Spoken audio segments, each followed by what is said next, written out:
Shit, I'm over here. You in LA? You should come through right now. You should come right now. Come right now.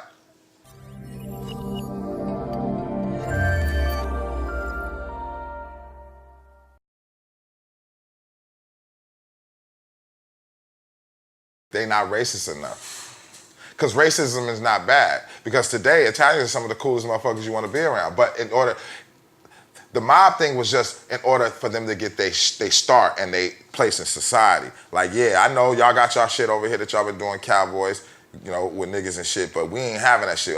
We'll bomb your car. You subject to come home, nigga, and I'll be sitting on the couch with your baby. See, niggas ain't got heart like that. You know what I'm saying? Like, how the fuck we been getting our ass whooped this much and ain't nobody sat inside of a cop's house and with, you know, like with his kid, like, you sure you want to keep doing this type of shit? Right. Like, you can be touched. We scared to sacrifice. That's all. To have a mob, somebody got to get sacrificed, bro. You feel what I'm saying? That's just the key components of the whole shit. And that's why the only mob that really existed, you know, when I say, you know, like Black Mob, you know, you had like, well, it's a few Black Mobs. You had like, you know, the one in Philly, you know what I'm saying? And you had like, you know, Harlem style, you know. But even that, it's like, it's only a few dudes that did not deal with other entities, you know what I'm saying?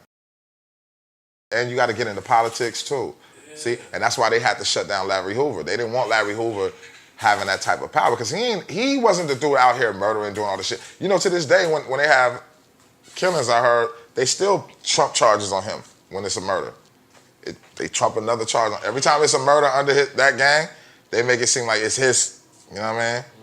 So they made sure we didn't have no kind of structure. We can't have no structure. You know what I'm saying? And to have power like that, it takes loyalty for that type of shit, you know, and be willing to be like, well, fuck it, I'm sacrificing my shit as long as I know deep down in my heart that y'all niggas gonna take care of my kids and my family and shit. They ain't gonna have to worry about shit. We good. You know what I'm saying? Cause shit, it's so blatant. The shit be so blatant. It's like, this is how I know the shit is real. Or how you can, it's like a validation thing in America if you got balls enough. Cause they got reality shows about the kids of mobsters. Think about that, bruh. It's reality shows based on kids of who parents did illegal shit here. You're not supposed to have a fucking show on TV. In reality, you know, I mean, in all, you know, actuality, you're not supposed to have that. But America, like, shit, we can capitalize off that. They know what it is. So is it really bad? That goes back to my whole thing about what's bad and what's good. You feel me? Because after 30, 40 years, it becomes a success story. While it's happening, it's evil or whatever. 40 years down the line, it becomes a success story, like alcohol. At one point in time, motherfuckers was getting murdered over alcohol, bro, like cocaine and crack. Like, oh, y'all niggas got crates over here? We gonna go murder these motherfuckers to get these crates. That's, you know, that whole mob shit. Like, you know, that's how that shit was going down. Alcohol wasn't legal. That shit was like what weed is today. So if you got, come on, man. Imagine Henny, unlabeled Henny, like, you feel me? Like, just raw Henny, you know? You know what I'm saying? We need that. You got a little juke joint bar that you got popping. You want to have your little alcohol. Police might even come through and have a drink at your shit knowing that you stole the shit. But they like, shit, I like to come over here and drink all the time. I ain't got nothing to do with me when I get off work. You feel me? Just don't let me catch you doing it. Or not even don't let me catch you doing it. Just put me in on it so we good. I don't believe that the people, see, this the crazy part. How can you say you have knowledge? Well, first of all, we not everything at all. We all know everything about wealth or nothing. But how can you say you have knowledge if you're living in, you know, shambles? You know what I'm saying? Like, or you don't have the basic things for yourself. You know what I'm saying? And it's like, I look at it as the people with knowledge, true knowledge, are doing what they want to do. You know what I mean? You can know a lot of stuff, right? But that don't mean you acting on it. You gotta act on your knowledge. If you ain't acting on the knowledge, then it ain't, does that knowledge work? So let's say somebody like a Dr. Cornel West, right? You know, he been around for a while. You know he got paper. Think about that. He got paper, bro. What? Talk shows, you know, guest appearances, lectures at colleges. You know, he probably getting 20 here, 30 there, 40 there. You know what I mean? He always on Bill Maher. You know what I'm saying? Show. You know what I mean? He been around for a while. He's kind of like, I would say, I'm gonna keep it real. This is gonna be kind of funny. Dr. Cornel West would be for me like how Kobe and them was getting $100 million in the NBA after Magic and all them Jordan and all them, you know, had their contracts. But then you had Kobe and Shaq, you know, and the other boy that had that big contract. He was the first to have the big contract. But all them dudes, right? Martin Luther King and Malcolm X and whatnot, they didn't get to benefit from the fruits of their labor. Like, whereas even a Farrakhan, I could put him in the Kobe Bryant thing because Farrakhan was able to, you know, have longevity through his journey as minister of the Nation of Islam up until today, even in 2017. You know what I'm saying?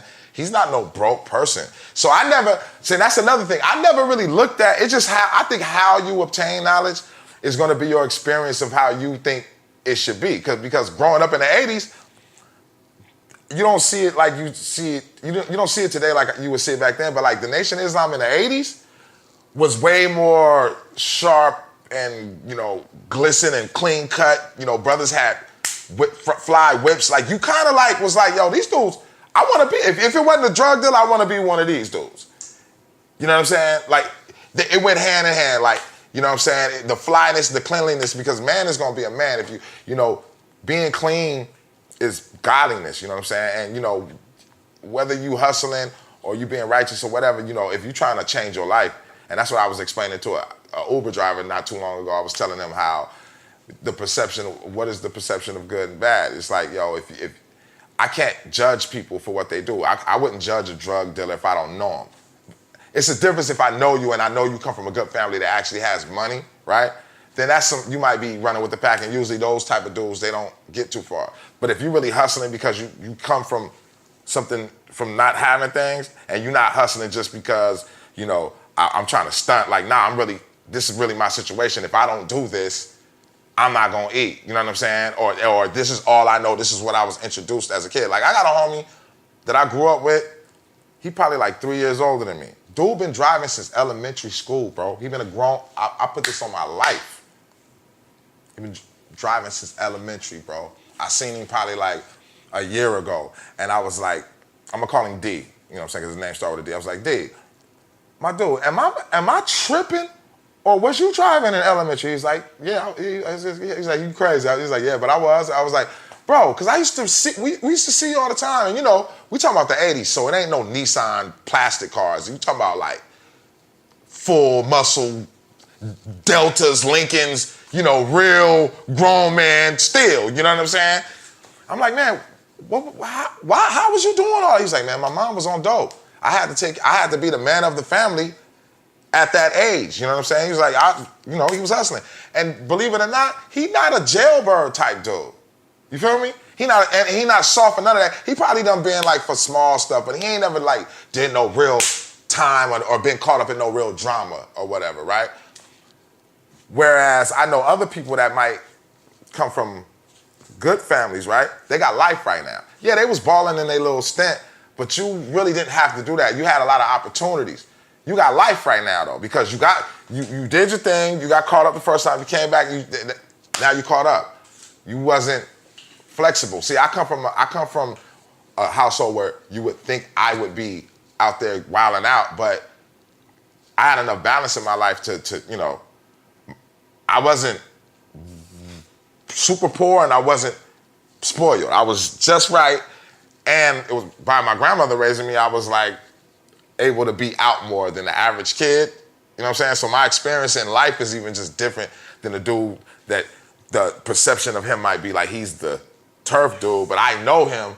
I know your mom, and you come from a mom and dad house, but you part of the turf, but I really know you. You didn't come from what I come from. You never been in a foster home before.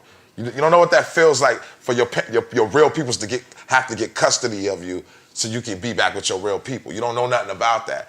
But yet, I ain't even touched jail. right? You touching all the jails and you come from, you got a good background. And I've seen that too many times, you know what I'm saying? So that's how that goes with that, even with the knowledge and the money. Nah, you supposed to, whoever you are, you was gonna be that anyway, man. Whether you had knowledge or not. If you a bum, if you was gonna be a bum, you was gonna be a bum with knowledge. You know what I'm saying? It's just like a person that getting money. If you was a bitch ass dude before you had money, and you get money, you just a bitch ass dude with money. Dudes get out of their means, they get rich, and the bitch leave them and do all kind of weird shit because you didn't have no ism in the first place. You didn't have you didn't have no place being with that bitch anyway because she was way out of your caliber. You didn't grow up in high school having bad bitches. You feel me? If you didn't grow up in high school having bad bitches, how you gonna handle a bad bitch when you a grown man? You gotta start off with training wheels. Get your training wheel bitch first, man. Don't just jump in the game with 40 million and think you gonna get this bitch that been running circles around niggas since she was 16 and you ain't never even had the balls, but now she can smell you from a mile away and you fall for it and you get your little pockets tapped and now you wanna write long ass Facebook posts about bitches ain't shit and all this. You know how these niggas be.